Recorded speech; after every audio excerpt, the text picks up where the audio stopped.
இது ஒண்ணே வருஷம் பொங்க கூட மாட்டேங்குது. எல்லாரும் முன்னாலே அவமானப்படுத்திக்கினு. உன் அப்பயே நான் வருவாங்க சொன்ன தானே. மறந்துட்டான்டா டேய். டேய் நான் கரண்ட் ஸ்டவ் எடுத்து வந்துட்டா. டேய் சும்மாரா.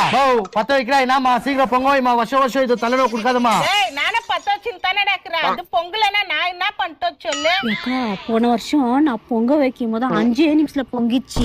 இவங்களுக்கு ராசியே இல்ல அக்கா. அத்தா இன்னமும் பொங்கல அக்கா. அது எரியுதா பாரு அக்கா அடுப்பு. என்னக்கா எல்லாத்துல குச்சி குச்சின்னு பேசுறதுக்கு வந்துடுறீங்களா நீங்க? அது பொங்கலனா எங்க அப்பா வருவாங்க வந்துட்டாரு. அதுக்கு நாங்க என்ன பண்றது? சொல்றா சரி குடுக்கட்டா. என்ன என்னத்துக்குடா நீ திட்டினுக்குற? எந்த ஜென்மத்துல நீங்க பாவம் செஞ்சீங்களோ பாலே பொங்கல. இல்ல என்ன வேற குறை சொல்ல வந்துட்ட வேற. டாடி ஊதாங்கல்ல ஊதுனா வர நெருப்பு ஏன்டவே வாதுடி உன் பருப்பு. அள்ளூர குழந்தை தூங்காது. உன் பால் பொங்கவே பொங்காது. பாடி பார்வதி போலாம். பால் பொங்குதுமா பொங்குதுமா. அம்மாவா காதல போடுவாங்க கம்பல் எல்லாரும்